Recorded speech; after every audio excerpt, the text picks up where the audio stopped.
এখন আসো আমরা একটু দেখে ফেলি টেন্সটা কিরকম ভাবে আসলে কোশ্চেনে আসে, কিরকম কি জানতে হয় এখান থেকে। এখন টেন্স থেকে তোমাকে বেসিক্যালি যে জিনিসটা জানতে হবে সেটা হচ্ছে ক্লাসিফিকেশন অফ টেন্স। প্রথমেই জানতে হবে ক্লাসিফিকেশন অফ টেন্স, টেন্স কত প্রকার এবং এই টেন্স গুলোর স্ট্রাকচার। প্রেজেন্ট ইনডেফিনাইট স্ট্রাকচার কি, পাস্ট ইনডেফিনাইট স্ট্রাকচার কি। তো এখানে প্রথম যে টাইপের প্রশ্ন তুমি দেখবা সেটা হচ্ছে 1 নম্বরে বলবে নিচের, আমি একটু নিচের পেজে যাই। প্রথমের টাইপের প্রশ্ন হচ্ছে, বললো তোমাকে নিচের কোন সেন্টেন্সটি মনে করো present indefinite tense, present indefinite টেন্সের উদাহরণ, এরকম টাইপের প্রশ্ন বলতে পারে। অর্থাৎ তোমাকে জেনুইনলি চিনতে হবে এটা প্রেজেন্ট ইনডেফিনাইট, এটা পাস্ট ইনডেফিনাইট, এটা প্রেজেন্ট কন্টিনিউয়াস, এভাবে করে আলাদা আলাদা করে চিনতে হবে। একই প্রশ্ন আবার একটু ঘুরায় দেয়, কিরকম এখানে তোমাকে বললো কোনটা প্রেজেন্ট ইনডেফিনাইট, আবার বলতে পারে এখানে একটা সেন্টেন্স দেয়া আছে, মনে করো এই একটা সেন্টেন্স তোমার কাছে দেয়া আছে, বলতে পারে এটি কোন টেন্স।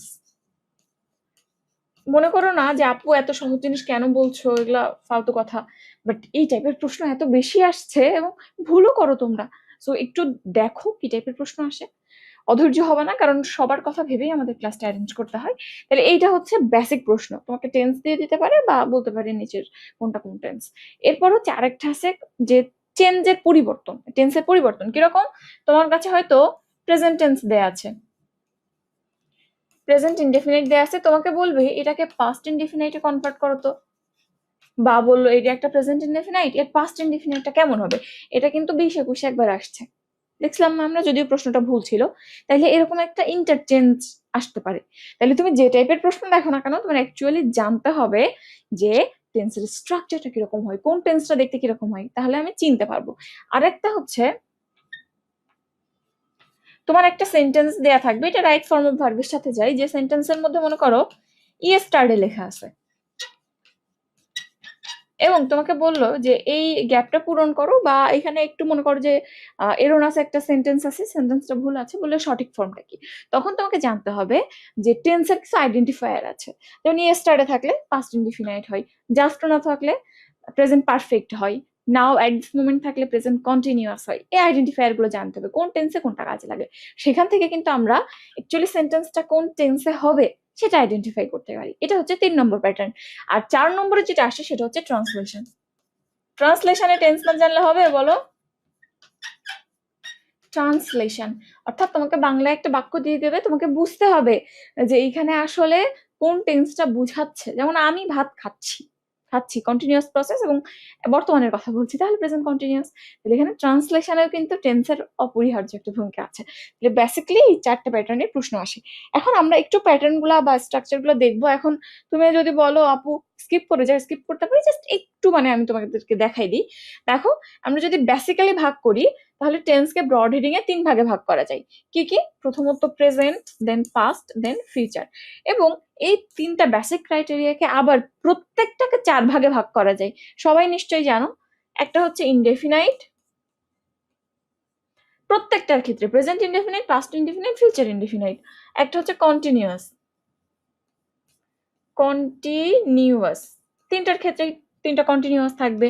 এরপর হচ্ছে পারফেক্ট, ঠিক আছে, আর এই 2টা মিলে পারফেক্ট কন্টিনিউয়াস, পারফেক্ট কন্টিনিউয়াস। তাইলে বেসিক্যালি 3 ভাগ, আবার প্রত্যেকটার এরকম 3টা ভাগ আছে। ওকে, এখন কাজ হচ্ছে স্ট্রাকচার জানা। আসো দেখি আমাদের স্ট্রাকচারটা কিভাবে ফর্মুলেট হয়। আচ্ছা, এখন তুমি যদি দেখো প্রেজেন্ট ইনডেফিনাইট টেন্সের স্ট্রাকচার দেখো কিরকম হয়। সাবজেক্ট থাকে, এর সাবজেক্টের পর কিছুই না, জাস্ট মূল ভার্বটা তার প্রেজেন্ট ফর্ম নিয়েই বসবে। এবং তুমি জানো যে মূল ভার্বের প্রেজেন্ট ফর্মটা সাবজেক্ট দিয়ে এফেক্টেড হয়। সাবজেক্ট ভার্ব এগ্রিমেন্টে দেখবে যদি সেটা থার্ড পারসন সিঙ্গুলার হয় তাহলে কিন্তু ভার্বের শেষে এস বাই এস যোগ হবে। তাইলে সাবজেক্ট তারপরে মূল ভার্বের প্রেজেন্ট ফর্ম, এখানে যদি ভার্বটা থার্ড পারসন সিঙ্গুলারের জন্য হয় তাহলে এস বাই এস দিবা তুমি, ইউনো। এবং এরপরে অবজেক্ট বা এক্সটেনশন পোর্শনটুকু বসে, ঠিক আছে। তাহলে এটা বেসিক স্ট্রাকচার।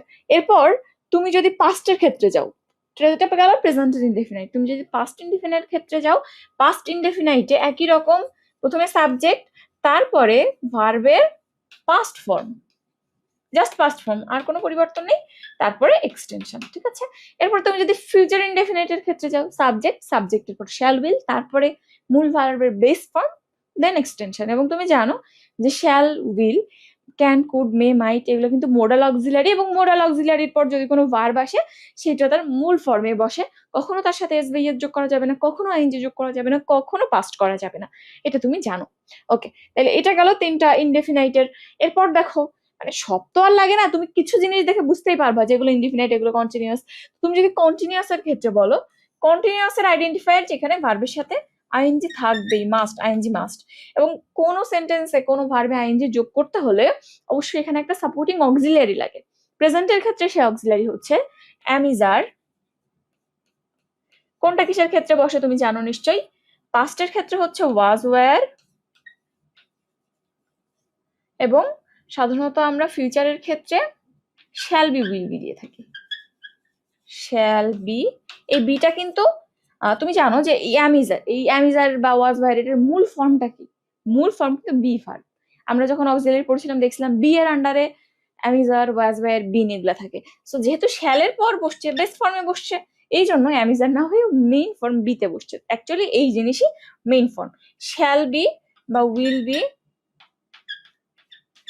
তারপরে ওই যে ভার্বের সাথে আইএনজি, প্রত্যেকটার সাথে ভার্বের শেষে আইএনজি বসবে এই জায়গাটাতে। ওকে, তাহলে এইটা গেল কন্টিনিউয়াস এর ফর্ম, কন্টিনিউয়াস এর স্ট্রাকচার। এখন তুমি যদি পারফেক্টের কথা বলো, কিরকম হবে?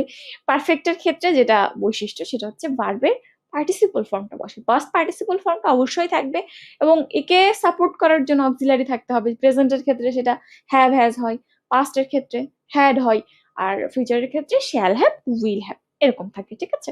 আচ্ছা, হ্যাঁ, এরপর আসো আমরা পারফেক্ট কন্টিনিউয়াসে যাই। আমি জাস্ট বলে যাচ্ছি থরলি, তোমরা সবই জানো। পারফেক্ট কন্টিনিউয়াসের ক্ষেত্রে তেমন কিছুই না, জাস্ট পারফেক্ট কন্টিনিউয়াস, অর্থাৎ পারফেক্টের ক্রাইটেরিয়াও থাকবে, কন্টিনিউয়াসের ক্রাইটেরিয়াও থাকবে। পারফেক্টের ক্রাইটেরিয়া তুমি যদি প্রেজেন্টের ক্ষেত্রে চিন্তা করো, হ্যাভ, হ্যাজ থাকবে, আবার ওদিকে কন্টিনিউয়াসের জন্য আইএনজি থাকবে। তাহলে এখানে ওরকম যে সাবজেক্ট প্লাস শ্যাল বা সাবজেক্ট প্লাস হ্যাভ বা হ্যাজ থাকবে, এবং একে সাপোর্ট করার জন্য আবার বিন থাকে এই সমস্ত সেন্টেন্সে। তারপরে যে ভার্বের সাথে আইএনজি থাকবে। তো এখানে দেখো combination of perfect and continuous. আমি যদি একটু দেখাই, প্রেজেন্ট পারফেক্ট কন্টিনিউয়াস এর ক্ষেত্রে তুমি দেখো সাবজেক্ট, তারপরে হ্যাভ, হ্যাজ থাকলো, তারপর ভার্বের সাথে আইএনজি থাকলো। এটা পারফেক্টের জন্য, এটা কন্টিনিউয়াস এর জন্য। এখন দুইজনকে ব্রিজ করার জন্য বিন থাকে। একই রকম আমরা পাস্ট পারফেক্ট কন্টিনিউয়াস এ পাবো এবং ফিউচার পারফেক্ট কন্টিনিউয়াস এর ক্ষেত্রে পাবো। এখন এই গেল বেসিক স্ট্রাকচার। এই যে দেখো এখানে সাবজেক্ট প্লাস পাস্ট তুমি জানো শুধুমাত্র একটা হ্যাড হয় এবং ভার্বের সাথে আইএনজি যাই, পারফেক্ট গেল, কন্টিনিউয়াস গেল, মাঝখানে বিন বসছে। আবার তুমি যদি ফিউচারের ক্ষেত্রে দেখো, subject, then shall have, will have, এই পর্যন্ত ঠিক আছে। আমরা আগে পারফেক্টে যেটা দেখছিলাম, তারপর ভার্বের সাথে আইএনজি সাপোর্ট করার জন্য বিন বসছে। এই পর্যন্তই বেসিক স্ট্রাকচার, কঠিন কিছু না কিন্তু, একদম ইজি। যেটা ইনডেফিনাইট সেখানে কোনো অক্সিলারি লাগে না, একদম সিম্পলি সেন্টেন্সটা লিখে দিতে হয় মেইন ভার্ব দিয়ে। এরপর তুমি যদি কন্টিনিউয়াসে যাও, ভার্বের সাথে আইএনজি থাকবে। তুমি যদি যে কোনো পারফেক্টের কথা বলো, প্রেজেন্টে হ্যাভ, হ্যাজ থাকে, পাস্টে হ্যাড থাকে, এবং ফিউচারে শ্যাল হ্যাভ, উইল হ্যাভ থাকে। তুমি যখনই পারফেক্ট কন্টিনিউয়াস দুটোকে কম্বাইন করবা, সাপোর্টিং স্ট্রাকচার হিসেবে বিশেষভাবে এখানে বিন থাকবে, আর কন্টিনিউয়াস এর জন্য ভার্বের সাথে আইএনজি থাকবে। এবং তুমি যেহেতু পারফেক্ট বলছো, পারফেক্টের ক্রাইটেরিয়া হ্যাভ, হ্যাজ, হ্যাড এবং শ্যাল হ্যাভ, উইল হ্যাভ, এগুলো থাকবে, ঠিক আছে। এগুলো চেনা কিন্তু খুবই সহজ। অনেকেই বলো যে প্রবলেম হচ্ছে বুঝতে, মনে থাকছে না, জাস্ট এই জায়গাগুলো খেয়াল করো। পুরো স্ট্রাকচার কি মনে থাকে কারো, বলো? আচ্ছা, গেল, এটা গেল স্ট্রাকচার। এখন আসো চেনার উপায়, অর্থাৎ একটা সেন্টেন্স দিয়ে দিল, এখানে টেন্সটা ঠিক আছে কিনা আমরা কি দেখে বুঝবো, বা টেন্সটা হয়তো আইডেন্টিফাই করার নাই, তোমাকে বললো আই, ব্রাকেটে থাকলো ইট, তারপরে রাইস। তো এখানে আই ইট রাইস মনে করো এভরিডে। তো এখানে এই ইটটাকে ব্রাকেটে দিয়ে বুঝাইছে যে এই বেচারা ঠিক নাই, বা একে মডিফাই করার সুযোগ আছে। তোমার কাছে জানতে চাচ্ছে যে এটাকে ঠিক ফর্মে আছে, কি সঠিকভাবে ব্যবহৃত হয়েছে, বা যদি তুমি চেঞ্জ করতে চাও চেঞ্জ করতে পারো। সো এরকম ভাবে থাকতে পারে। সো তোমাকে তখন বুঝতে হবে যে সেন্টেন্সটা অ্যাকচুয়ালি কোন টেন্সে হবে। তাহলে এখানে আমরা এভরিডে দেখে কিন্তু বুঝতে পারি। এখন আসলে এরকম কি কি বুঝার মতো শব্দ থাকে সেন্টেন্সে। তো প্রথমত ওই প্রেজেন্ট ইনডেফিনাইটের কথা যদি বলো তুমি, প্রেজেন্ট ইনডেফিনাইট সেটা কিরকম? প্রেজেন্ট ইনডেফিনাইটের সংজ্ঞার ক্ষেত্রে আমরা বলি বর্তমানে যদি কোনো কাজ সাধারণত ঘটে, নিত্য অভ্যাস, চিরন্তন সত্য, ঐতিহাসিক ঘটনা, এই চার ক্ষেত্রে আমরা প্রেজেন্ট ইনডেফিনাইট ব্যবহার করি। কি কি বলো একটু আমার সাথে। বর্তমানে কোনো কাজ যদি সাধারণত ঘটে থাকে, ইউজুয়ালি কাজটা হয়ে থাকে, যেমন আমি স্কুলে যাই, ভাত খাই, ইউজুয়ালি হয়ে থাকে, তাহলে বর্তমানে কোনো কাজ সাধারণত ঘটে। তারপর নিত্য অভ্যাস, আমার যেটা ডেইলি হ্যাবিটে পরিণত হয়েছে, এটাও প্রেজেন্ট ইনডেফিনাইট। তারপরে চিরন্তন সত্য, যেমন সূর্য পূর্ব দিকে ওঠে পশ্চিমে অস্ত যায়, সারা জীবন এটা সত্য থাকবে। আর ঐতিহাসিক ঘটনা, আমি যদি সেই 1971-এর কোনো হিস্ট্রির কথা বলি, তখনও কিন্তু আমি সেটাকে প্রেজেন্টে লিখবো, ওটাকে জীবিত রাখার জন্য, স্ত্রীটাকে সম্মান দেওয়ার জন্য। ঠিক আছে, তাইলে এটাই মূলত এই 4টে স্টেজে প্রেজেন্ট ইনডেফিনাইট হয়। এখানে দেখো কিছু ওয়ার্ড দেখে চেনা যায়। Always, regularly, sometimes. Always, regularly এটা তোমার নিত্যদিনের কাজ বুঝাইতেছে, সামটাইমস মাঝে মধ্যে, বাট এটাও একটা সার্টেন ইন্টারভেল পর পর হইতেই থাকে। নর্মালি, এভরিডে, ডেইলি, অকেশনালি, দেখ সবই কন্টিনিউয়াস কাজ বুঝাচ্ছে। আর 4টা ক্রাইটেরিয়া তো তোমাকে বললামই। এটা রিসেন্ট একটা ভার্সিটিতে আসছিল এই কোশ্চেনটা, যে কোথায় কোথায় প্রেজেন্ট ইনডেফিনাইট টেন্স ব্যবহার করা হয়। আবার বলো আমার সাথে। যদি বর্তমানে কোনো কাজ সাধারণভাবে ঘটে থাকে, নিত্য অভ্যাস, চিরন্তন সত্য এবং ঐতিহাসিক ঘটনা, এই 4 ক্ষেত্রে আমরা প্রেজেন্ট ইনডেফিনাইট টেন্স ব্যবহার করি। তো এই লাইনটা মনে থাকার একটা কারণ আছে, সেটা হচ্ছে আমি একদম ছোটবেলায় ক্লাস 3-তে যখন আমার ব্যাকরণ এবং গ্রামারে হাতেখড়ি শুরু হইলো, গ্রামারটা তখন হচ্ছে বাংলাতেই, ইংলিশ গ্রামারটা বাংলাতেই পড়ানো হইতো, মানে বেসিক জিনিসগুলো বাংলাতে লেখা থাকতো, স্ট্রাকচার সেন্টেন্স গুলো ইংলিশে শিখতাম, বাট স্ট্রাকচার গুলো একটু বাংলাতে বোঝানো থাকতো। তো তখন এই সেন্টেন্সটা আমি ওই প্রেজেন্ট ইনডেফিনাইট বা হচ্ছে বর্তমানের সংজ্ঞাটা জাস্ট এভাবেই পড়ছিলাম, ওই লাইনটা এখনো আমার মাথায় আছে। তো জাস্ট ওই 4টা জিনিস ওটাই পরীক্ষায় আসছে, এবং আমার মানে তখন নস্টালজিয়া লাগতেছিল যে আল্লাহ, এত পরে সেই জিনিসটা দেখা পাইলাম। আচ্ছা, এখন আসো আমরা পরে যাই। প্রেজেন্ট কন্টিনিউয়াস কিভাবে বুঝবো? প্রেজেন্ট কন্টিনিউয়াস মানে হচ্ছে, বর্তমানে কন্টিনিউয়াসলি হচ্ছে, এখনো থামে নাই, শুরু হয়েছে এবং চলছে, এরকম কোনো কাজ। যেমন নাও, না বলতে এই যে আমি এখন পড়াচ্ছি, তাহলে এটা কন্টিনিউয়াস, আমি তো এখন পড়াচ্ছি, থামছে পড়ানো না, কথা বলছি, বাট ইটস রানিং। এরপর দেখো রাইট নাও, এই মাত্র, ওকে, এটা কন্টিনিউয়াস। টুডে, আজকে, আজকের ঘটনা চলতেছে, আজকের দিনটা আমার চলতেছে, সো ঘটনাও চলছে। অ্যাট প্রেজেন্ট, এই মুহূর্তে, নাও এর মতো, অফ দিস মোমেন্ট বা এট দিস মোমেন্ট, এটাও এই মুহূর্ত বুঝাই। তাহলে এই সবগুলোর ক্ষেত্রে কিন্তু আমরা প্রেজেন্ট কন্টিনিউয়াস ব্যবহার করি। এরপর দেখো যেটা মোস্ট ইম্পর্টেন্ট, প্রেজেন্ট পারফেক্টের কি কি ক্রাইটেরিয়া আছে। প্রেজেন্ট পারফেক্টের ক্ষেত্রে জাস্ট, এই মাত্র, জাস্ট নাও, এই মাত্র, একেবারে এই একটু আগে। এরপর টিল, যতক্ষণ না পর্যন্ত, অলরেডি, ইতোমধ্যে, ইতোমধ্যে বলতে হ্যাঁ একটু আগে, এর মধ্যেই হয়ে গেছে, অলরেডি হয়ে গেছে মানে কি কিছুক্ষণ আগে হয়ে গেছে। এরপর দেখো রিসেন্টলি, মানে এই সাম্প্রতিক হচ্ছে বা হয়েছে, খুব খুব সাম্প্রতিক বুঝায়, খুব আর্লি বুঝায়। Lately, lately, recently synonym. Yet, এখনো পর্যন্ত। আচ্ছা, নাওটা কেটে দাও। নেভার, এভার, আপ টু নাও, এইগুলো একটু দেখতে পারো, এইগুলা লেস ইম্পর্টেন্ট, বাট এই পর্যন্ত very very very much important. কয়টা স্টার্ট দিব আই ডোন্ট নো।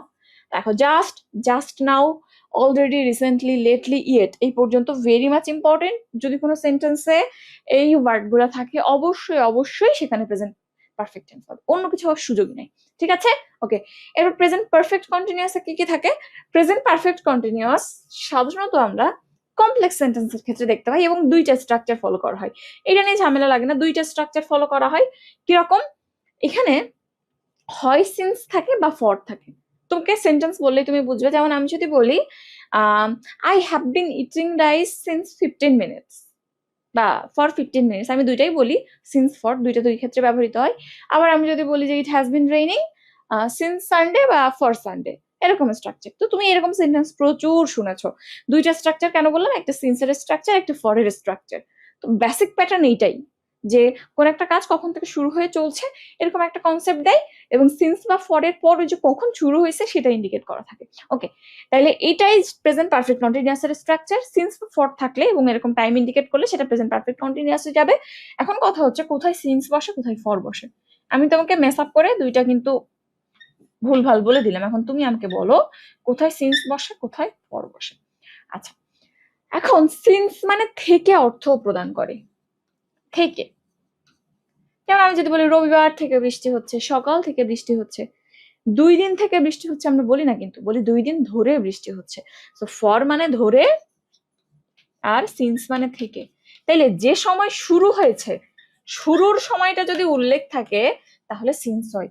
যেমন সিন্স সানডে, আমি যদি লিখি এখানে, সিন্সের ক্ষেত্রে তুমি সানডে বসাইতে পারো, বা এরকম শুরুর সময় কি হইতে পারে, সকাল 8টা মনে করো, সিন্স 8 AM, বা সিন্স ফার্স্ট উইক, এরকম যে কোনো একটা টাইম, জাস্ট শুরুর টাইমটা। বাট তুমি এখানে বুঝতে পারছো না কতক্ষণ ধরে হচ্ছে। তাহলে থেকে বা এক্সাক্ট স্টার্টিং বুঝাইলে আমরা সিন্স বসাই, আর ফর হচ্ছে ডিউরেশনের ক্ষেত্রে বসাই।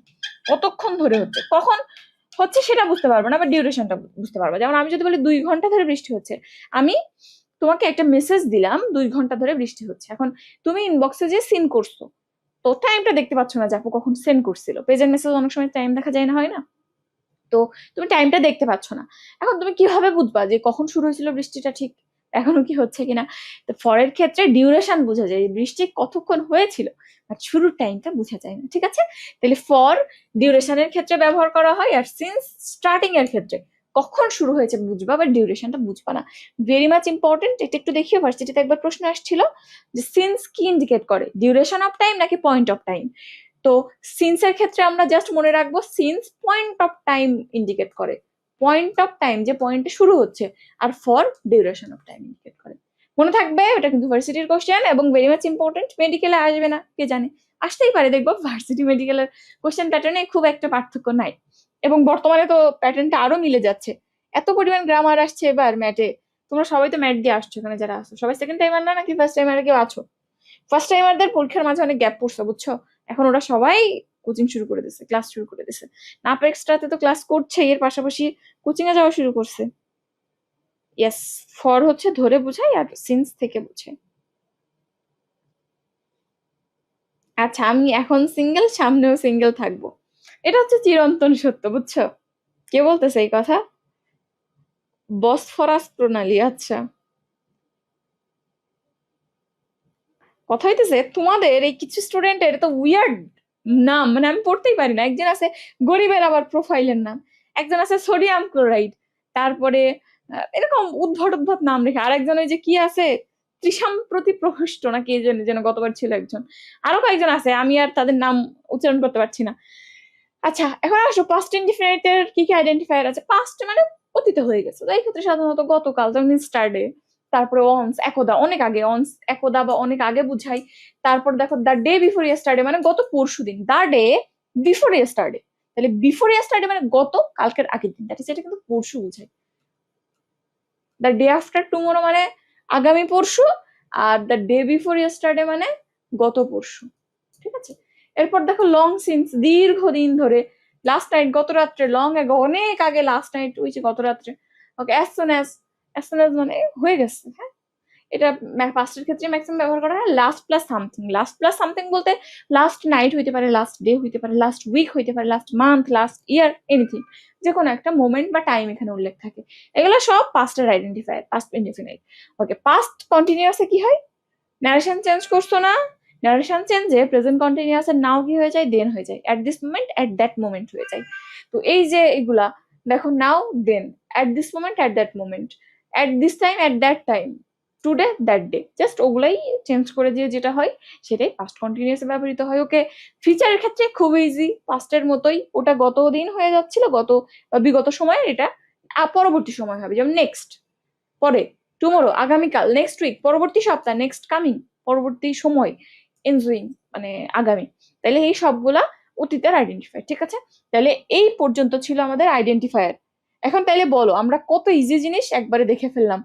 এখন তুমি যদি আমাকে বলো যে আপু এই জিনিস আমি পড়তে চাই না, দেখতে চাই না, এত ইজি জিনিস, বাট পরীক্ষার হলে এমন একটা কোশ্চেন দিয়ে দিবে, এর মধ্যে হয়তো তুমি দেখো না, এমন একটা শব্দ দিয়ে দিবে। ধরলাম তুমি অনস শব্দটা কখনো দেখোই নাই, এই যে দেখো, অনস শব্দটা তুমি কখনো মনে করো দেখোই নাই, বুঝতে পারছো না এখন কি করব। হইতে পারে না এরকম, অনেকের ক্ষেত্রে হইতে পারে, তখন কিন্তু ঝামেলা লেগে যাবে। যে টপিক প্রশ্নের জন্য ইম্পর্টেন্ট, যে টপিক থেকে প্রশ্ন আসে যতই সহজ হোক না কেন, অবশ্যই থিওরিতে একবার পড়বা এবং কোশ্চেন দেখে যাবা। সহজ জিনিসে মানুষ গরমের মাথায় ভুল করে বেশি। অনেক সময় এরকম হয়, সহজ প্রশ্ন দিছে, তোমরা চিন্তা করতে থাকো আল্লাহ এত সহজ প্রশ্ন মেডিকেলে হয়, চিন্তা করতে করতে না এটা নিশ্চয়ই এত সহজ না, অন্য কিছু জানতে চাইছে, এইবার উল্টা পাল্টা চিন্তা করে সব গুবলেট পাতায় আসো। বাট যে কোনো পরীক্ষার ক্ষেত্রে একটা সার্টেন অ্যামাউন্ট স্টুডেন্টকে পাস করাইতে হবে না, পাস না করাইলে যে বেসরকারি মেডিকেল গুলা বা অন্য জায়গাতে অন্য বাইরে পড়ার একটা ব্যাপার আছে, এদেরকে পার করাবে কি করে? সো সেই ক্ষেত্রে হইলেও দেখা যায় যে 50-60% প্রশ্ন এমন থাকে সবাই পারবে, বুঝছো? সবাই পারবে মানে বুঝতেই পারছো কত ইজি। তো ওই জায়গাটা চিন্তা করে হইলেও জিনিসগুলো সহজভাবে চিন্তা করতে শিখবে। ওকে, গেল, এই গেল টেন্স।